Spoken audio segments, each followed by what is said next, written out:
देख रहे हैं पीएन न्यूज लाइव, आपकी आवाज। बरसात के मौसम में बीमारियों से कैसे बचें, जानिए डॉक्टर पीके तिवारी, वरिष्ठ फिजिशियन, वाराणसी के चंद्रिका नगर स्थित सिटी हॉस्पिटल में।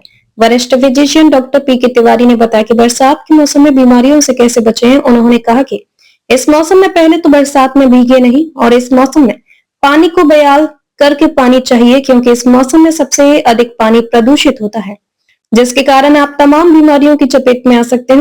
उन्होंने बताया कि इस मौसम में एसी का टेम्परेचर बहुत ज्यादा गिराकर नहीं रखना चाहिए, क्योंकि इस मौसम में जब आप एसी चलाकर सोते हैं तो रात में टेम्परेचर जब डाउन हो जाता है तो वह आपकी सेहत के लिए काफी नुकसानदायक होता है। वहीं उन्होंने आगे कहा कि इस मौसम में मच्छरों का प्रकोप अत्यधिक होता है, उनसे बचाव के लिए फुल कपड़े पहने और दवाओं का छिड़काव करावें, और अगर फिर भी किसी बीमारी की चपेट में आ गए तो तुरंत अपने चिकित्सक से मिलें।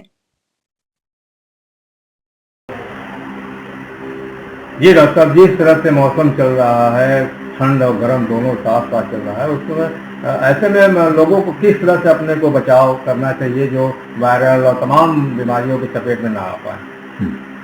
देखिए, सबसे बड़ा बचाव तो इस समय ये है कि जैसे कि अभी आप देख रहे हैं, कभी मौसम गर्म हो जा रहा है और कभी ठंडा हो जा रहा है। तो कपड़ों के रूप में अपना ख्याल करें। कई लोग जैसे बरसात में भीग रहे हैं, बरसात में भीगने से बचें।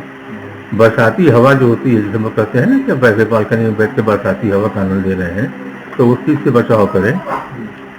पानी सबसे बड़ी चीज़ है। इस समय पानी में संक्रमण बहुत होता है, तो पानी को हमेशा जो है सबसे बढ़िया यही होता है कि पानी को उबाल करके ठंडा करके पिए, ताकि जो है पानी से होने वाली बीमारियां जैसे कि एमिलियोसिस है, डायरियासिस है, डायरिया है, पीलिया है, टाइफाइड है, ये सब पानी से होती है, प्रदूषित पानी से, तो उससे बचाव कर सके। वायरल फीवर के लिए सबसे महत्वपूर्ण चीज़ है कि जैसे आज की डेट में सब लोग देख रहे हैं कि एसी का प्रचलन बहुत कॉमन हो गया है। आप एसी चला रहे हैं, रात में उसको चला के सो जा रहे हैं, रात में ठंडक हो रही है, तापमान गिर रहा है, और उसकी वजह से आपके शरीर के अंदर जो है तमाम, जब तापमान के अंतर आते हैं तो तमाम वायरस टाइप की बीमारियां अंदर आती हैं। बाहर आप निकल रहे हैं, कोई भी, सब लोग भीड़ में जा रहे हैं, वहाँ पे कोई भी एक वायरस से संक्रमित व्यक्ति अगर वो जा रहा है, छींक रहा है या खांस रहा है, तो उसका संक्रमण आप ही पकड़ सकता है। मच्छरों से सबसे बड़ा बचाव कर रहा है।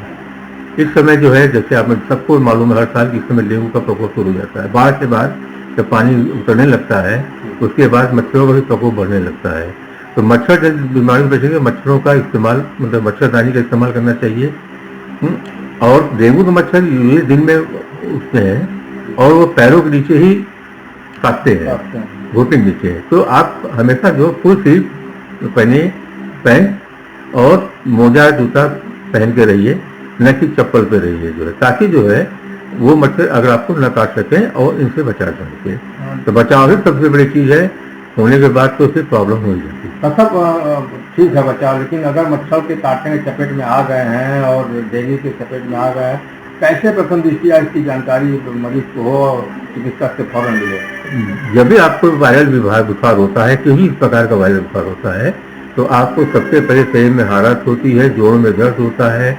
कुछ बीमारियों में जोड़ में दर्द हल्का होता है, कुछ में जोड़ में दर्द ज़्यादा होता है। कभी कभी डेंगू के साथ साथ पीलिया का भी असर होने लगता है, कभी कभी जो पेटों में डायरिया होने लगती है। तो जब भी अगर आपको प्रॉब्लम हो रही है, ऐसी प्रॉब्लम, तो एक दिन इंतजार करिए, पैरासिटामॉल की गोली ले लीजिए और बुखार कम कर लीजिए। लेकिन अगर एक दिन से ज़्यादा बुखार हो जा रहा है तो किसी भी चिकित्सक से मिल करके सलाह परामर्श जरूर लीजिए, ताकि बाकी चीज़ें वो सब लक्षण पकड़ पाएगा और वो उसका निदान, बीमारी आगे ना बढ़े। आगे। ठीक है, थैंक यू।